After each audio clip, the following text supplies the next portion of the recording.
En primer lloc, podríem començar parlant de l'acord subscrit en el contracte de reparar el 42% dels contenidors, això és el que diu el contracte actual, que representa estalvi a llarg termini, amb la filosofia de reciclar, de reutilitzar i no la filosofia que sembla que vostès volen aplicar del comprar i tirar. És a dir, en el contracte actual es parla de reparar el 42% dels contenidors. També podríem parlar dels llocs de treball de centres especials de treball que no generaran en uns moments que aquests centres estan pagant més que ningú la crisi. També podríem parlar de la poca implicació municipal en la recollida selectiva. El govern s'excusa en la disminució del consum, però els percentatges de selectiva han baixat. Els hem dit ja moltes vegades que cal creure en el que es diu i que, per tant, cal fer apostes i campanyes de sensibilització ciutadana. Però l'educació per la sostenibilitat creiem que és imprescindible i, per tant, vostès diuen que, a més, posaran una sèrie de contenidors que serviran per fer la recollida d'orgànica en un barri en el qual no hi ha en aquests moments recollida d'orgànica, però és que només posar contenidors i prou no pressuposa la sensibilització de la ciutadania i, per tant, pensem que tot i que posen 71 contenidors més, fent la suma dels anteriors amb els actuals, surten 71 contenidors més, és que això, almenys per nosaltres, té un doble objectiu. Per una banda, tots seran de recollida lateral, molt bé, però l'objectiu també primordial és fomentar la recollida selectiva a la nostra ciutat i això, com els dic, no es fa només amb contenidors, sinó que es fa amb campanyes de sensibilització.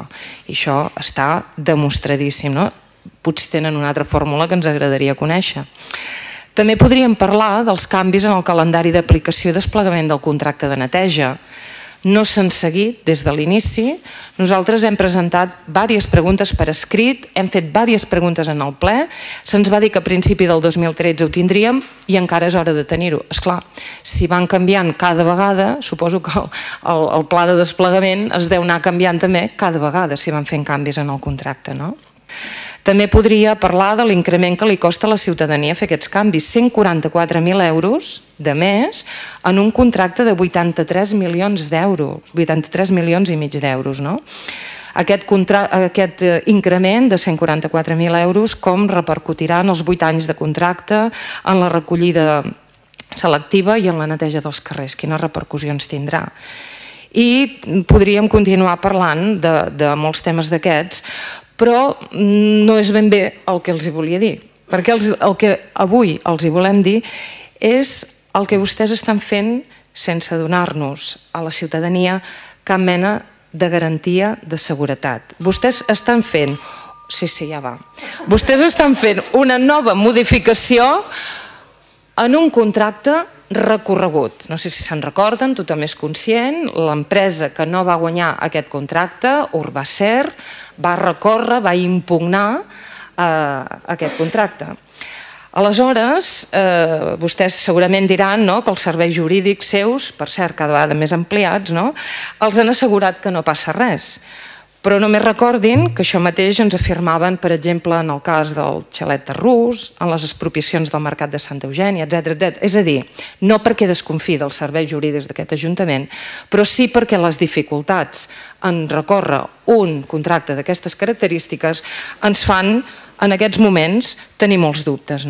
I, per tant, creiem que el més segur és no fer cap modificació d'un contracte recorregut, perquè suposo que són conscients dels milions d'euros que li podria suposar a la ciutadania l'anul·lació d'aquest concurs, no per les raons del demandant, sinó per les modificacions posteriors que ha anat fent l'equip de govern. Quines garanties ens estan donant de tot això? Creiem que estem davant d'una greu intervenció sobre un contracte que ens genera inseguretat jurídica i ens agradaria que ens deixessin tranquils i ens asseguressin que realment això no és així, però la veritat és que tenim molts dubtes i les modificacions ens podrien sortir massa cares. En definitiva, aquestes són les reflexions que voldria fer amb un canvi que pot semblar lleuger, però creiem que és un canvi d'un abast molt important.